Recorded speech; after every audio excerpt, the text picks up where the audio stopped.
चांद चढ़ा कि इतना प्यार एक माइनॉरिटी जो एक किरण रिजिजू साहब एक फॉर्मर लॉ मिनिस्टर एक माइनॉरिटी कम्युनिटी को बिलोंग करते हैं, आज वो खड़े होके उनको मुसलमान कहां से याद आ गए। जिस माइनॉरिटी कम्युनिटी जिस पार्टी की सारी पॉलिटिक्स ही हिंदू मुस्लिम की पोलराइजेशन पे डिपेंडेंट है, जिसकी सारी राजनीति ही है पाकिस्तान मुसलमान खालिस्तान, आज इनको इतना दर्द कहां से आ गया कि माननीय सदस्य श्रीमती हरसिमरत कौर बादल जी।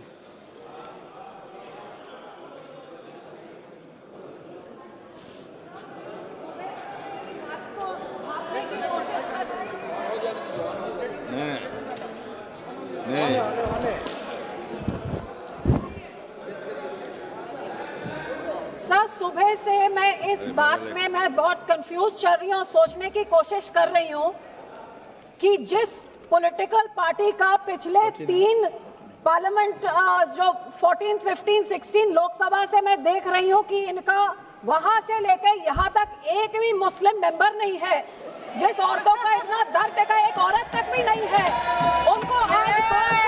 कौन सा ईद का चांद चढ़ा कि इतना प्यार एक माइनॉरिटी जो एक किरण रिजिजू साहब एक फॉर्मर लॉ मिनिस्टर एक माइनॉरिटी कम्युनिटी को बिलोंग करते हैं, आज वो खड़े होके उनको मुसलमान कहां से याद आ गए। जिस माइनॉरिटी कम्युनिटी जिस पार्टी की सारी पॉलिटिक्स ही हिंदू मुस्लिम की पोलराइजेशन पे डिपेंडेंट है,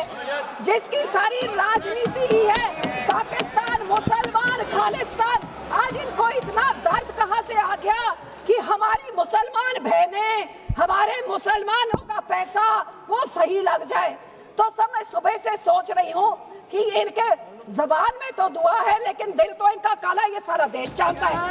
और यही कारण है कि संसद में 24 मुसलमान मेंबर है, सब इस तरफ, उनमें से एक जना भी इस बिल को सपोर्ट नहीं कर रहा है। जेपीसी के मेंबर इसको सपोर्ट नहीं कर रहे, इनके लोगों को छोड़ने के बजाय, और देश की कोई माइनॉरिटी सपोर्ट नहीं कर रही है। जिनका बिल इतना अच्छा होता तो तारीफें होती, लेकिन हाँ माइनॉरिटी है, आपके मंत्री है ना इसलिए, लेकिन सर नहीं है। सर ये सोचते सोचते मैंने सोचा कि इसके पीछे पॉलिटिक्स क्या है, तो सर मैंने वक्फ का एसेट मैनेजमेंट का ये मैंने पेपर निकाला, जिसमें पता लगा कि वक्फ की सबसे ज्यादा प्रॉपर्टी 27% उत्तर प्रदेश में है, और उत्तर प्रदेश के इलेक्शन 1.5 साल बाद है।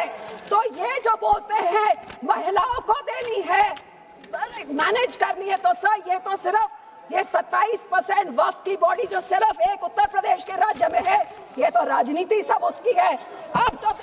समझ आई इनकी बात। मैं इनको पूछना चाहती हूँ, मंत्री जी कह रहे थे कि जी हरियाणा में एक गुरुद्वारा, मंत्री जी जो उस यमुनानगर में गुरुद्वारा है वो हाई कोर्ट के ऑर्डर के हिसाब से हुआ था, लेकिन मैं आपसे पूछना चाहती हूँ, बिल लेके आना है, माइनॉरिटीज का दर्द है, तो हम लोग तो सिख आर्टिकल 25B की हम उसके संशोधन कई सालों से मांग रहे हैं कि हम सिख हैं, हम हिंदू नहीं है, पर आप हमको हमारी आइडेंटिटी नहीं लेके आइए ना वो बिल, हम सब सपोर्ट करेंगे। फिर आप हम इधर गुरुद्वारों के कब्जा, जो आपने हमारे गुरुद्वारे हिस्टोरिक जो आपने डिमोलिश करते, आपने जो डांग मार साहब सिक्किम में आपने डिमोलिश कर दिया, हरिद्वार में ज्ञान गोदरी आपने डिमोलिश कर दिया, उड़ीसा में मंगू मठ जो डिमोलिश कर दिया, जो माइनॉरिटी के गुरुद्वारे आप डिमोलिश कर रहे, बहुत अच्छा आपका अयोध्या बन गया, लेकिन जो नियत साफ होती तो उसके बोर्ड में 2 मुसलमान को डालिए, 2 मुसलमान डालते, और उसके बाद फिर मुसलमानों के, ये आपका सिर्फ मुसलमानों के जमीनों के ऊपर कब्जा करने का, उनके पैसों का कब्जा करने का, जैसे आपने सिखों के संस्थाओं के ऊपर हमारा नंदेड़ साहब हजूर साहब के बोर्ड में इलेक्टेड मेंबर्स निकाल के गवर्नमेंट में उधर अपने नॉमिनेटेड मेंबर्स बिठा दिए, हरियाणा का हमारा तोड़ के हरियाणा की SGPC तोड़ के आपने पिट्ठू पपेट्स वहां बिठा दिए, पटना साहब ने भी यही कहा, और अब हमारी SGPC में भी आप यही कर रहे हैं। आपकी ये काली बुलडोजर वाली राजनीति, डिवाइड एंड रूल।